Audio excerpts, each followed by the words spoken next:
América do Sul, 15 milhões de anos atrás. Uma criatura monstruosa conhecida como ave do terror é o rei ou rainha das feras nessas terras. A gente olha para elas e vê umas cabeças imensas. Aquilo devia ser uma arma muito poderosa. Pela única vez na história, uma ave é o predador mais importante de um continente inteiro. E então, essa ave do terror viaja 11 mil quilômetros até a América do Norte. Aqui, lobos selvagens e felinos, dentes de sabre dominavam a terra e a gigantesca ave tem uma batalha em suas mãos. Nesse conflito épico, quem vai levar vantagem? As aves do sul ou as feras do norte?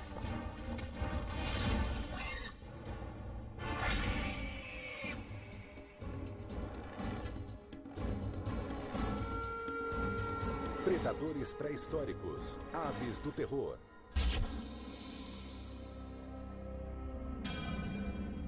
Na crônica da vida na Terra, os dinossauros reinaram como os maiores predadores da história. Eles dominaram o planeta durante 150 milhões de anos, mas tiveram um fim repentino 65 milhões de anos atrás.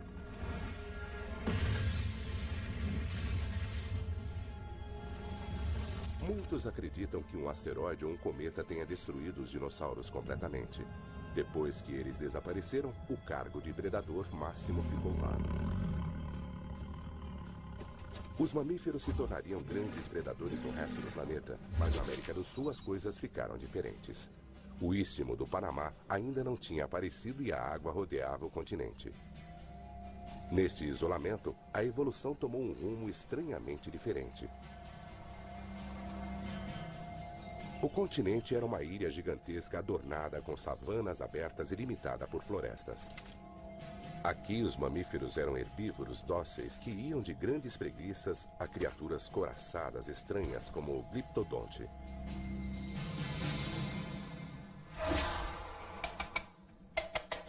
Nesse cenário, o papel do predador máximo foi para uma família de aves monstruosas e extravagantes.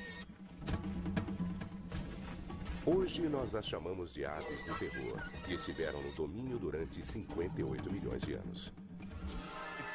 Se olharmos para a cabeça, ela é enorme como em todas as aves do terror. Essa ave era capaz de atacar com tal força que, ao atingir a presa, ela possivelmente conseguia matá-la quase que instantaneamente. Como aves podem ter alcançado tamanho poder? Prova da verdadeira natureza dessas feras enigmáticas é encontrada primeiramente em depósitos de fósseis e mais tarde em laboratórios científicos.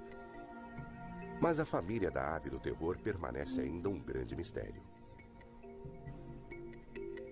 O registro fóssil nos oferece relutantemente pistas para uma investigação ainda em andamento que teve início há mais de 120 anos. Era o ano de 1887. O paleontólogo Florentino Ameghino escreveu sobre um fóssil desenterrado na região da Patagônia, na Argentina. Ele fazia parte de uma maxila sem dentes estranha de um crânio que talvez tivesse 60 centímetros de comprimento. Se é grande assim, pensou Ameghino, então deve pertencer a um mamífero. Com o tempo, com mais descobertas e mais estudos, ele se deu conta de que tinha cometido um engano. Os cientistas levaram mais 4 anos para identificar os grandes predadores como aves. As pistas-chave estavam no centro dos próprios ossos fossilizados. Dr. Luiz Chiappe é um dos especialistas mais importantes do mundo nessas criaturas. Ele estuda as aves do terror no Museu de História Natural de Los Angeles.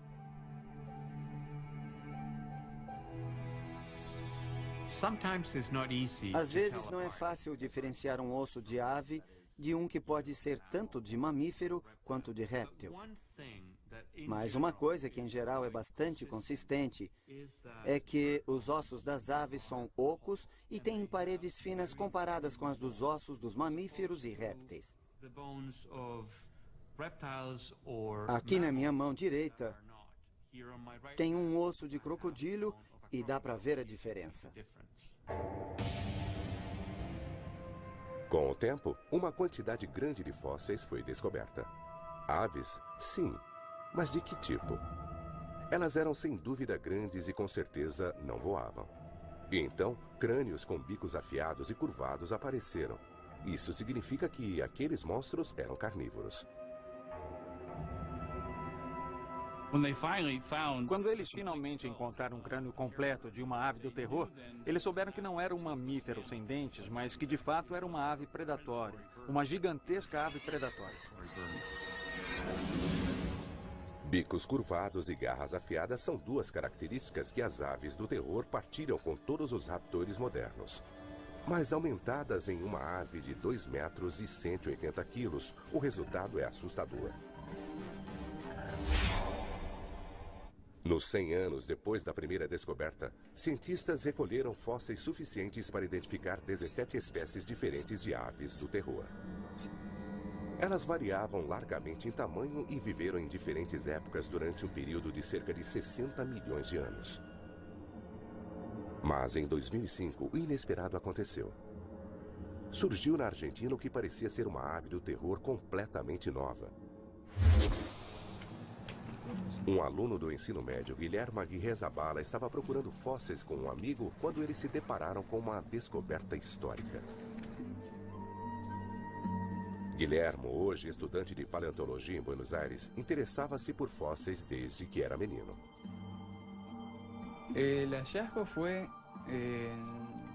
A descoberta aconteceu no verão de 1999. Não lembro a data exata, mas acho que foi em março. Tudo aconteceu nos arredores da cidade de Comalo, perto da fronteira ocidental da vasta região da Patagônia, na Argentina. Sabe-se que as aves do terror viveram desde aquele local até o Uruguai e o Brasil.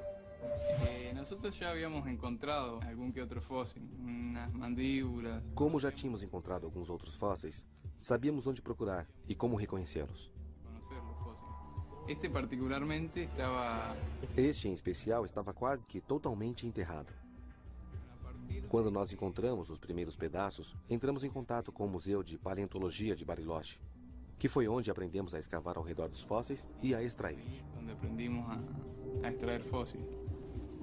Guilherme e seu amigo guardaram com cuidado sua descoberta e levaram-na até a cidade de Bariloche, a 65 quilômetros de distância. O achado deles foi doado ao pequeno museu de paleontologia, onde permaneceu quase que despercebido durante 5 anos. Quando Luiz Chiappe ficou sabendo da descoberta, liderou uma equipe internacional para determinar o lugar da nova espécie na família de aves do terror. Ele descobriu que era uma espécie completamente nova. Ver aquele crânio enorme que tinha entre 50 e 75 centímetros de comprimento quer dizer, um momento emocionante, não tenham dúvida. A equipe de Chiappe datou o crânio de 15 milhões de anos atrás e deu-lhe o nome de Quelenquen Guillermoi.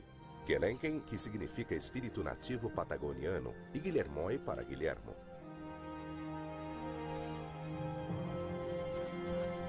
O Quelenquen foi uma descoberta espetacular. Era uma espécie nova com uma cabeça diferente de todas as aves da história. Com 71 centímetros de comprimento, basicamente maior do que o de um cavalo, o crânio do Quelenquen é o maior crânio de ave já encontrado. Chiappe comparou outros crânios de aves do terror com o do Quelenquen. Além disso, comparou o fóssil de uma perna e de um osso da pata também encontrados. Ele esperava descobrir o tamanho do Quelenquen, sua força e sua velocidade. Quero saber de Sara se podemos trabalhar. Ao examinar o crânio de uma ave do terror menor, Luiz Chiappe começa a ter uma ideia da aparência da nova espécie.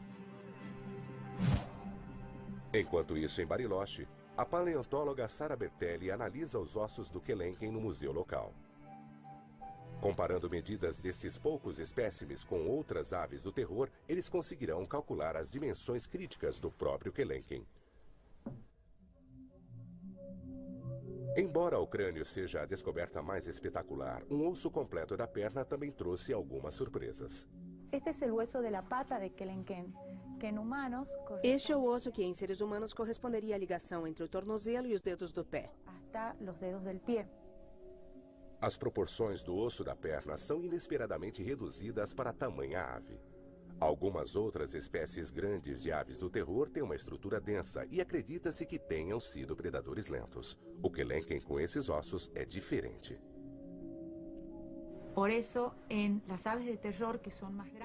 Nas aves do terror maiores e mais pesadas, este osso é curto e resistente. Mas em aves mais rápidas é comprido e delgado. É por isso que achamos que o Kelenken era um corredor rápido. O Kelenken faz parte da família mais rápida e mais alta de aves do terror. Ele pesa cerca de 180 quilos e tem 2 metros de altura. Ele se põe em pé sobre pernas delgadas, mas musculosas, atingindo uma velocidade alta em suas corridas. Do bico até a cauda são 3 metros de comprimento. Mas quando vemos de frente, ele parece surpreendentemente estreito com 45 centímetros de largura. Porém, Bertelli descobre que o tamanho avantajado desta ave assume uma posição secundária em relação à força enorme de sua mordida. Os ossos do crânio do Kelenken trazem sinais de músculos imensos presos nas têmporas, o indício do poder de suas mandíbulas gigantescas. Esses músculos controlam a força da mordida na maioria dos animais e representam uma das coisas que até os seres humanos têm em comum com as aves do terror. Se colocarmos a mão aqui e abrirmos a mandíbula, podemos sentir a contração dos músculos temporais. As marcas deixadas por esses músculos ocupam uma parte grande do topo do crânio. Isso nos dá uma ideia enorme da força da mordida que essa ave tinha. Tremenda força que tinha esta ave al morder. Um outro grupo de marcas revela os poderosos músculos do pescoço. Com tamanha força, a ave do terror era apavorante, pois atacava feroz e violentamente tanto com seu bico assustador quanto com suas garras parecidas com unhas. A ave do terror usava sua cabeça como uma picareta e enfiava a ponta do bico na presa, conseguindo arrancar pedaços de carne, atravessando até alguns ossos. A cabeça de uma ave do terror era uma máquina mortífera, uma arma que a levou às alturas do poder, tornando-a a predadora suprema e sem concorrentes na América do Sul.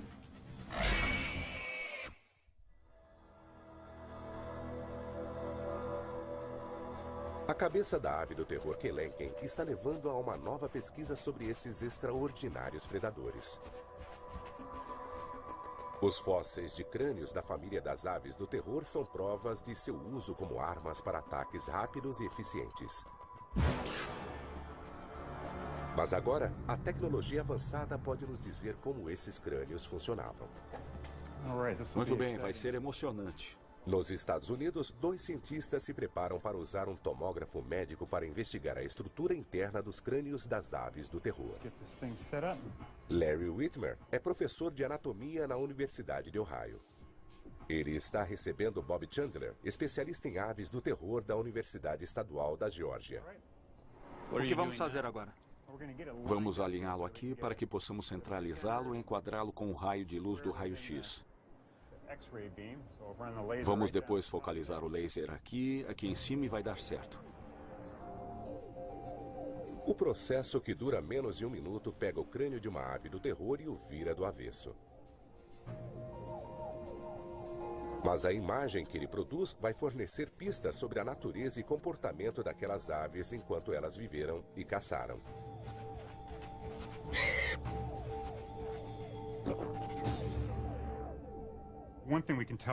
Uma coisa que podemos dizer só olhando para o crânio é que ele é um crânio relativamente muito forte. Podemos ver que esta coluna na frente da órbita do olho é realmente alta e forte. Vemos que esta barra ao longo da linha da face, bem aqui nesta região, também é relativamente alta e espessa, sugerindo que o crânio foi formado para aplicar e suportar esforços relativamente grandes. Esse é um fato que um pacífico herbívoro, ou Malodotterium, deve ter aprendido por experiência própria quando enfrentou a ave do terror Kelenken. O Malodotterium era uma das presas em potencial do Kelenken, um animal com casco que não tem parentes modernos.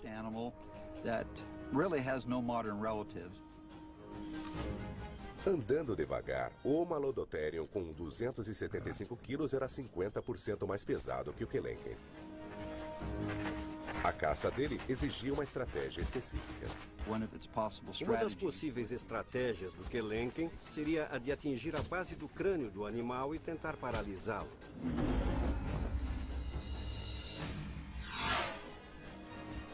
Depois que a presa estava dominada, o bico da ave do terror começava a estraçalhar a carne, um comportamento conhecido entre as aves de rapina ainda hoje. Eu sei. Joe Camp é treinador de animais no sul da Califórnia. Usando um falcão dos dias de hoje, ele demonstra como o bico em forma de gancho afiado é uma ferramenta indispensável para qualquer ave de rapina viva ou extinta. Ele nos dá uma ideia razoável de como o bico funciona. Basicamente, a gente vê que o gancho entra na carne. Nós o vemos fazendo isso meio que dando estocadas e depois o bico inferior vem, corta a carne e a arranca fora. O bico é quase como os nossos incisivos, com o gancho sendo o que seriam os nossos caninos, ou os caninos de um animal. Aqui vai completamente. A tomografia vai além do bico, investiga a fundo o interior da cabeça da ave do terror e obtém resultados inesperados. Uma coisa que a tomografia mostrou foi realmente uma surpresa. Se olharmos no interior por aqui, vemos que dentro do bico existe uma cavidade oca enorme. Isto foi completamente inesperado. Ela é completamente oca, e isto levantou uma questão. Por que será que elas tinham esta estrutura completamente oca? Uma coisa que acho que acontecia é que este bico oco era uma estrutura ressonante. Eles podem ter sido usados para movimentos de mandíbula e fazer um barulho que ressoavam por dentro deste grande espaço oco.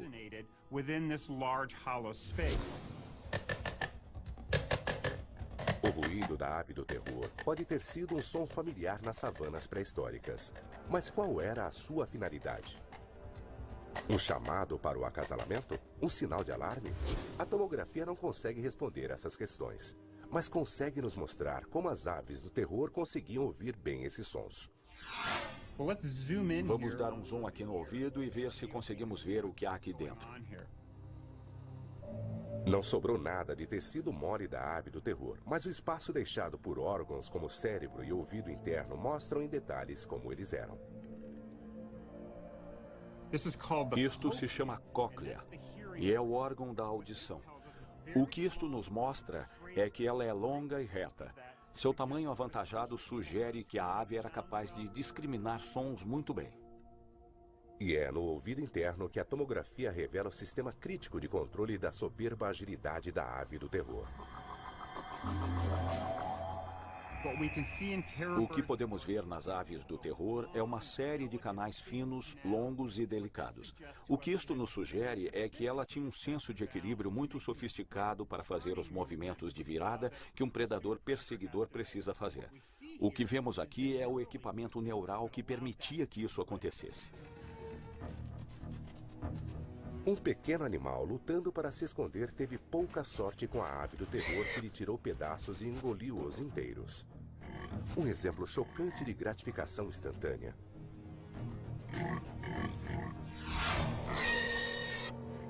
Se isto fazia parte do comportamento das aves do terror, elas talvez também cuspissem fora bolotas de pelos e ossos indigestos como fazem hoje as aves predadoras. Se as imagens geradas por computador de seus canais do ouvido podem nos dizer que as aves do terror eram caçadores tão competentes, o que podemos aprender com as mesmas imagens de seu cérebro? Além de ser maior que os outros animais, o cérebro era todo estruturado para a visão. Lóbulos ópticos grandes, além de centros cerebrais poderosos e expandidos, funcionam junto para receber e processar o que a ave do terror vê. Tudo essencial para localizar e atacar a presa.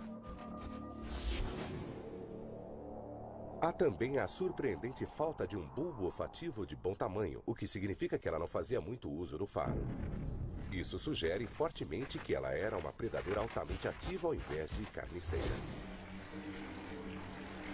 Alguns carnívoros grandes, como os ursos, por exemplo, também são carniceiros e contam com seu sentido do olfato para encontrar vítimas mortas. A tomografia nos diz que as aves do terror não faziam parte desse clube. Este animal claramente não fazia uso do sentido do olfato. O que vemos aqui é o cérebro de um predador. O que será que passava por este cérebro quando a ave do terror encontrava uma presa como um gliptodonte? O gliptodonte é um dos mamíferos mais característicos da América do Sul. Tinha esta armadura corporal óssea sólida. Esse animal, que viveu na época do Kelenken, pesava cerca de 90 quilos. É completamente coberto com a armadura nas costas e que também circundava a cauda e o topo da cabeça.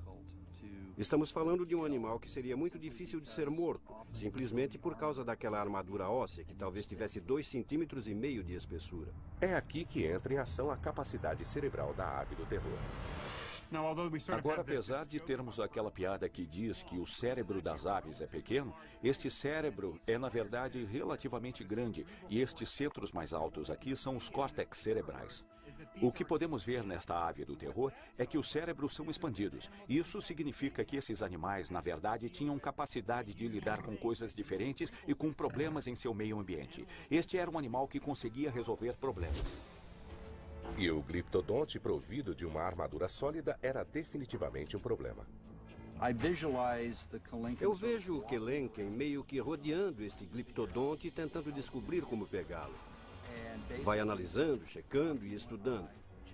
Finalmente, depois de rodear o gliptodonte por um tempo razoável, acho que a ave do terror pode ter descoberto que se ela puser seu pé embaixo da borda da carapaça do animal, ele pode virar e ficar de pernas para o ar, expondo sua barriga macia.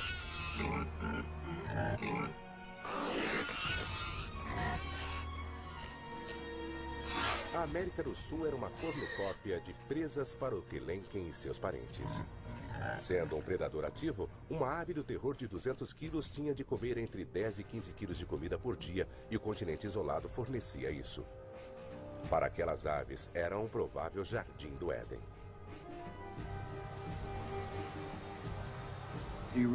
Estamos falando de um verdadeiro buffet de presas em potencial, de onde as aves do terror pudessem se servir com pouca concorrência. Algumas delas chegaram a atingir tamanhos bem grandes. Mas nada é para sempre. O nosso planeta está constantemente em mudança, e para as aves do terror, o paraíso do isolamento começaria a desmoronar com os rugidos de um vulcão.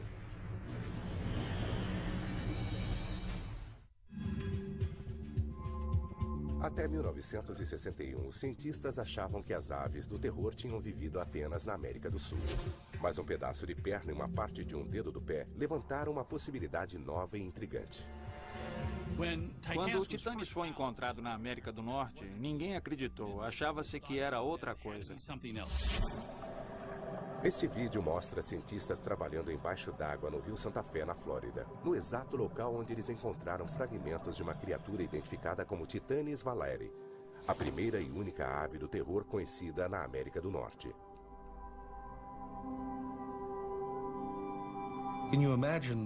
Dá para imaginar a emoção que sentimos quando achamos este primeiro espécimen, uma espécie desconhecida que esteve aqui na Flórida? Esta criatura, de um continente isolado do mundo pela água, acabou a cerca de 11 mil quilômetros de sua origem.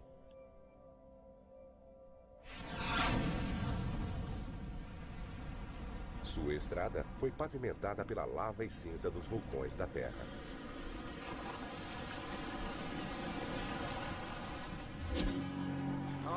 Esta é uma cinza vulcânica enorme. Um pedaço de cinza interessante.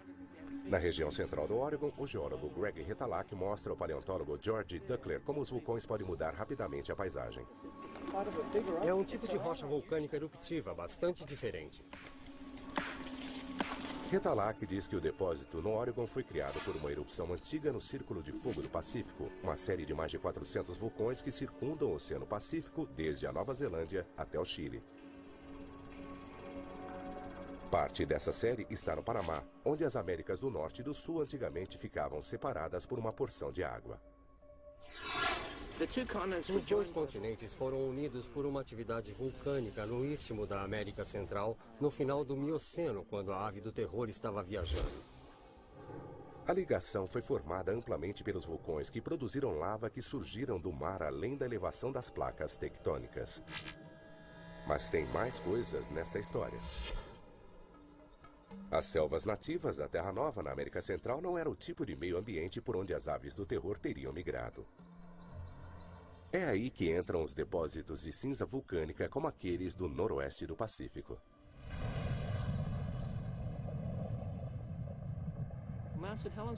A erupção do Monte St. Helens foi uma desse tipo, mas ela só criou cerca de 1 metro de cinza. Esta criou 33 metros de cinza com 600 graus centígrados. Foi uma erupção muito maior do que a do Monte St. Helens e deve ter criado enormes extensões de campo aberto. O vulcão que criou esse depósito entrou em erupção a 325 quilômetros de distância. A camada grossa de rocha que ele deixou para trás pode ser vista em lugares sobre uma área de 300 mil quilômetros quadrados. As pobres criaturas que estavam no caminho deste fluxo viraram torrada. Tudo.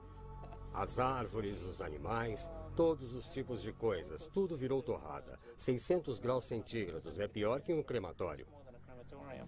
A que velocidade foi? Eles não conseguiram fugir disso. É a morte sobre rodas. Entre 3 e 5 milhões de anos atrás, erupções parecidas com a do Panamá resultaram no que Retalhak chama de recapeamento instantâneo da Terra, que destruiu selvas e abriu rapidamente os caminhos para que as aves do terror chegassem ao norte. Durante o curto período de tempo em que as plantas vieram e recolonizaram esta paisagem devastada, existiu muito cerrado para criaturas dos cerrados, como as aves do terror, por exemplo. Essas aves encontraram erupções deste tipo e sobreviveram. Ela pode ter migrado através dessa nova terra por 300 ou 500 quilômetros. Os ossos de titanes na Flórida são uma forte mostra de que as aves do terror usaram o istmo do Panamá para migrar para a América do Norte.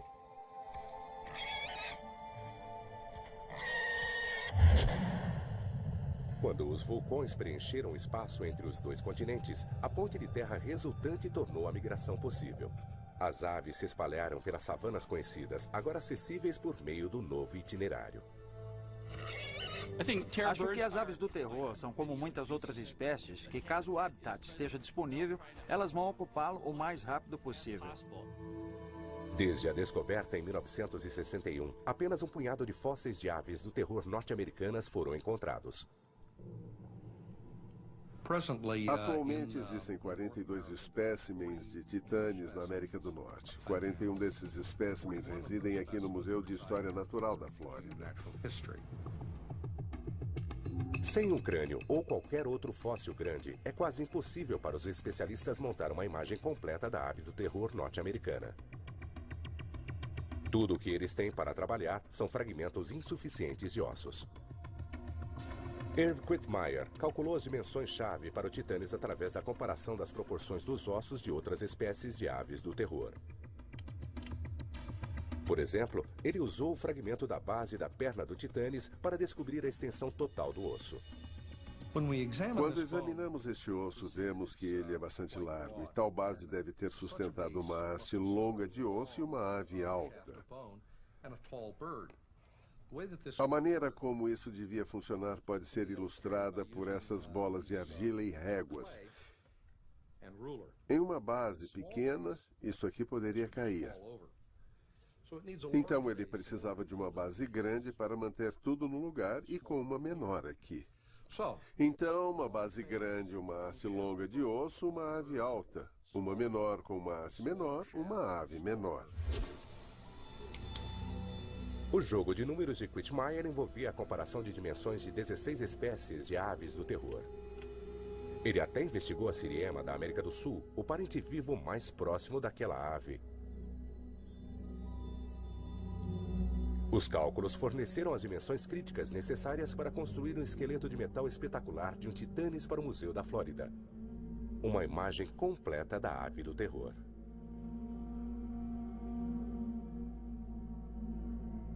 Os cientistas concluíram que o titanes era surpreendentemente parecido com o Kelenken, a espécie de ave do terror mais alta. Mas o titanes era cerca de 20% mais baixo. O tamanho reduzido pode tê-lo tornado mais rápido e mais ágil. As aves do terror que vieram para o norte fizeram parte do grande intercâmbio americano, uma imensa troca de espécies entre as Américas do Norte e do Sul através do Panamá. A ave do terror precisava de sua velocidade para a nova presa que ele encontraria. Caçar um cavalo veloz deve ter sido um desafio para o Titanes. As aves corredoras mais rápidas atualmente são os avestruzes. Parecidas em forma e tamanho, os avestruzes nos oferecem uma maneira de descobrir como as aves do terror corriam. Algumas aves do terror se parecem muito em termos de proporção dos membros com um avestruz. Por isso não erraríamos se reconstituíssemos a locomoção de uma, tendo como parâmetro a de um avestruz. Já que avestruzes conseguem correr a 50, 60 quilômetros com facilidade, não são fáceis de serem capturados para uma demonstração de sua técnica.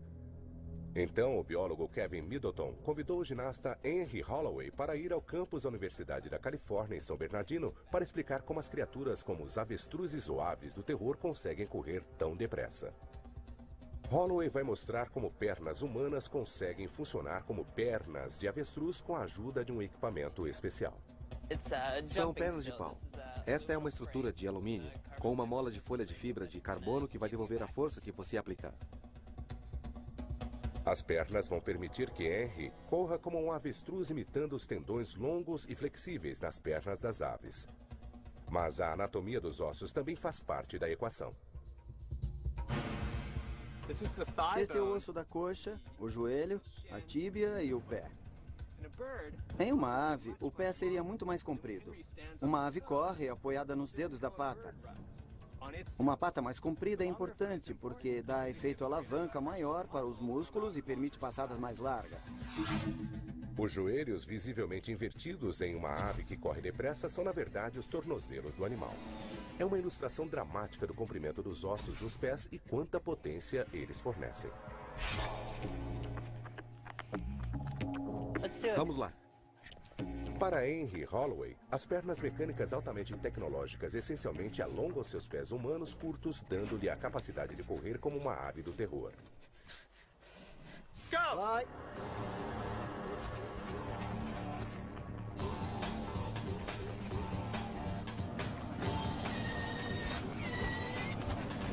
Quando ele parte, cada passada larga tem 2 metros de comprimento e ele consegue fazer 37 km por hora.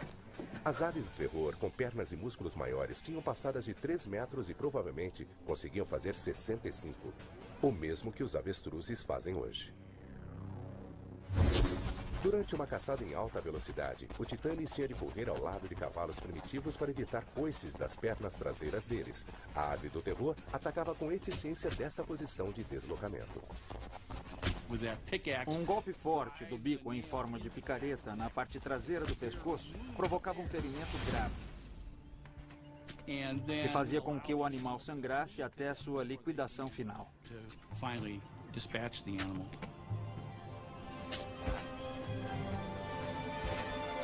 Mas a vida não seria fácil para o Titanes num novo continente. Ele estava prestes a fazer o primeiro contato com os predadores do norte. Eles eram concorrentes novos e destemidos, mas nunca haviam enfrentado o poder de uma ave do terror.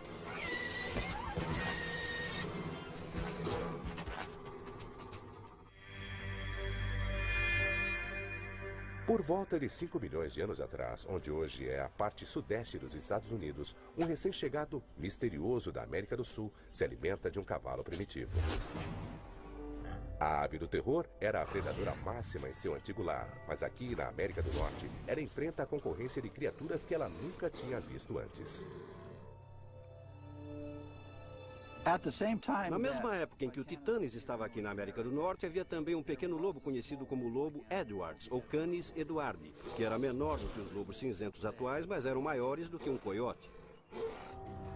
Caçando em bandos, os lobos surgiam para roubar as presas das aves do terror.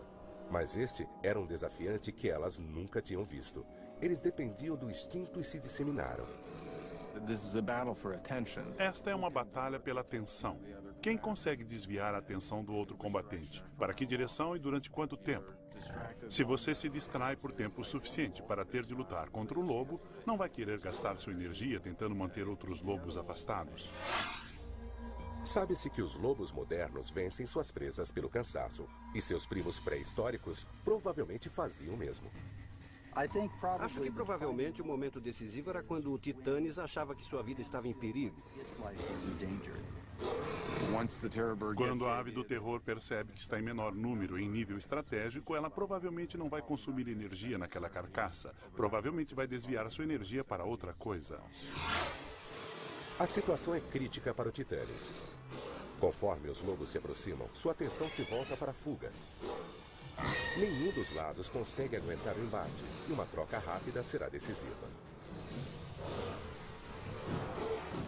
Fazendo um sacrifício voluntário, os lobos levam vantagem.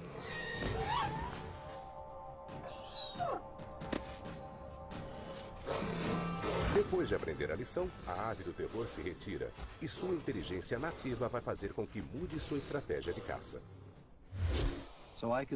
Eu consigo imaginar uma ave do terror depois de seu primeiro encontro com um bando de lobos, possivelmente pensando que não vale a pena lutar e que vai perder a longo prazo. Acaba então dando início a um comportamento de fuga, pois que se ela mata alguma coisa, os lobos vão aparecer, e ela provavelmente terá de abrir mão da caça para não arriscar a se tornar uma refeição dos lobos também. Os predadores também eram um perigo para os ovos das aves do terror. Os cientistas acreditam que eles eram parecidos com ovos de avestruz que são comidos por predadores modernos. No mundo atual, predadores são capazes de espantar os avestruzes para longe de seus ovos.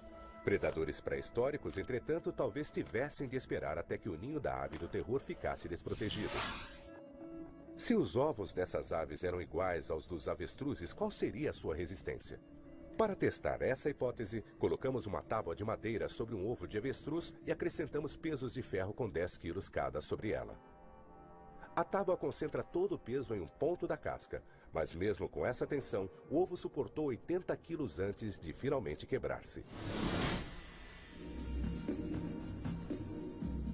Porém, a resistência é ilusória, uma vez que um ovo se quebra facilmente se cair de uma altura de 60 centímetros.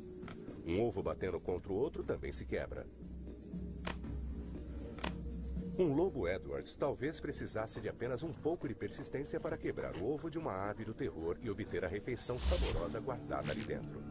Mas o Titanes também enfrentou outros predadores na América do Norte. Entre os mais perigosos estava o Smilodon gracilis, um ancestral menor dos gigantescos felinos dentes de sabre que surgiram na época seguinte.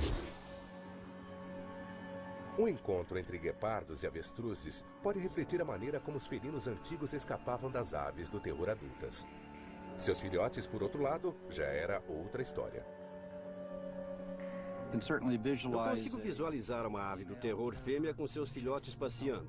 Um dos filhotes se afasta do grupo. Um felino dente de sabre salta, o agarra e janta um filhote da ave. Não tão depressa. A mamãe ave do terror entra em ação.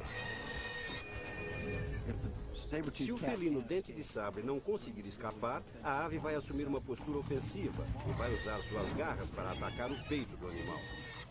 Mas aqui a ave do terror tem armas melhores. Ela ataca com sua cabeça gigantesca várias vezes. O felino é morto, mas é tarde demais para salvar o desafortunado filhote que jaz ali perto com o pescoço quebrado.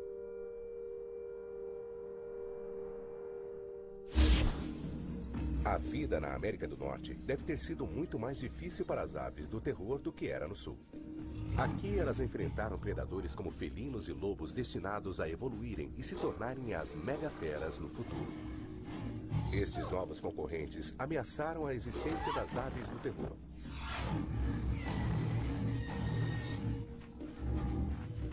O Titanes, como espécie, corre perigo mortal.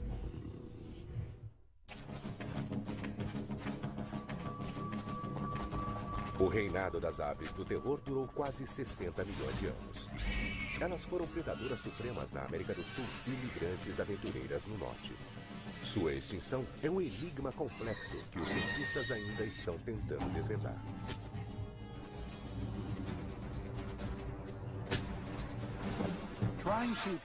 É muito difícil tentar dar uma boa explicação para a extinção de um grupo qualquer de animais.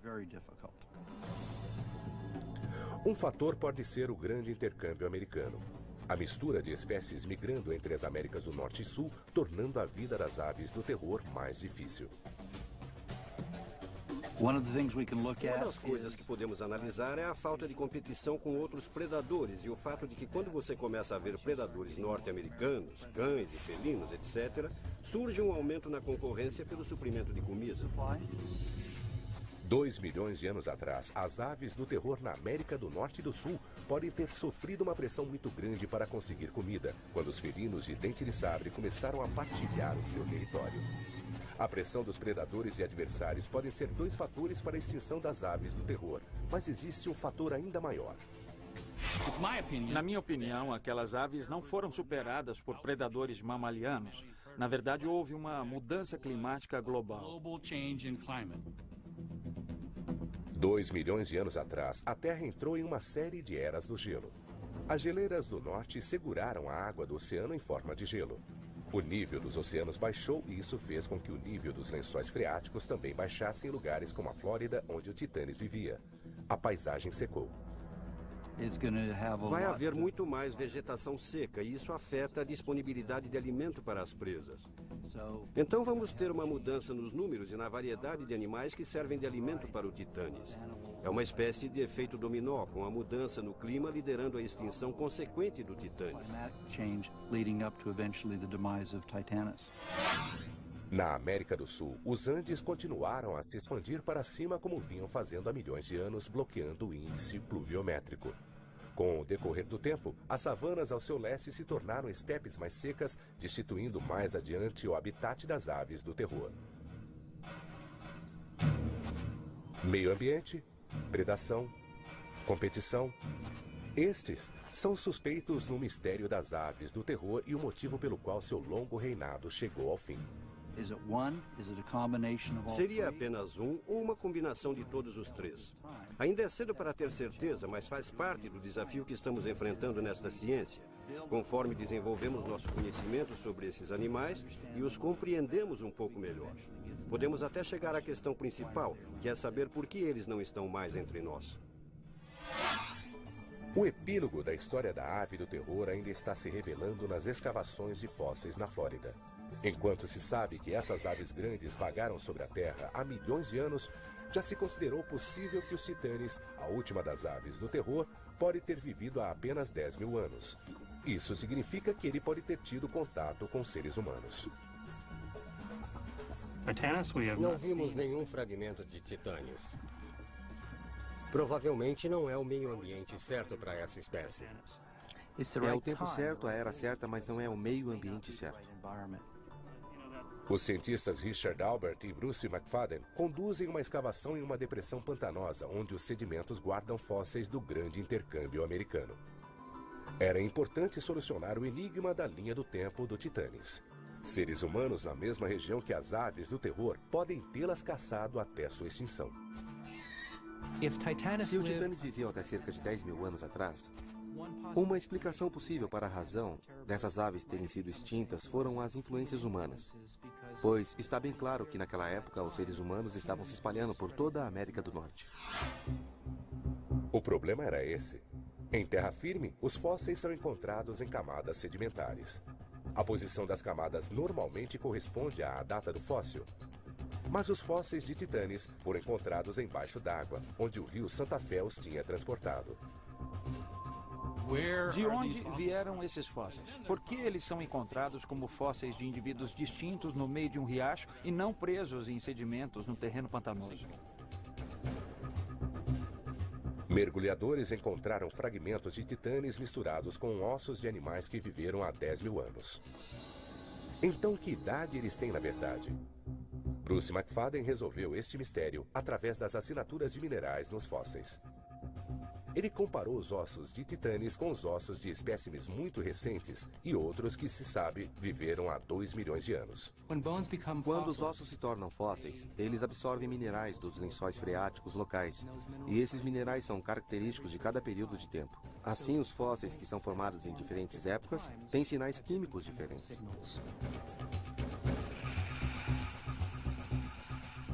McFadden reuniu pequenas quantidades de pedaços de ossos fossilizados de Titanes e as preparou para serem analisadas em um espectrômetro de massa.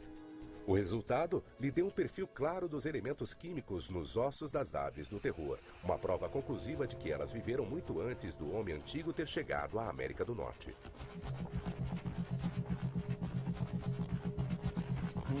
Temos 2 padrões básicos. Temos um padrão para os ossos muito recentes, que tem cerca de 15 mil anos de idade. E depois outro padrão de osso que está aqui, que representa animais com 2 milhões de anos. E os fósseis de titanes mostram exatamente as concentrações de elementos de fósseis de 2 milhões de anos. Mas, incrivelmente, a história não terminou ali. A ave do terror tinha mais a nos contar sobre sua sobrevivência no norte. McFadden também descobriu que um fóssil de titanes no Texas não tinha 2 milhões, mas 5 milhões de anos. Isso significa que a ave do terror permaneceu pelo menos 3 milhões de anos na América do Norte, uma permanência duradoura para qualquer espécie.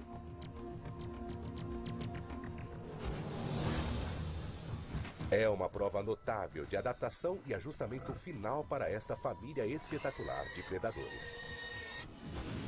Apesar da grande quantidade de novos concorrentes, o Titanes foi o sucessor altivo da herança das aves do terror. Em seu último lar na América do Norte, ele não apenas sobreviveu, também prosperou.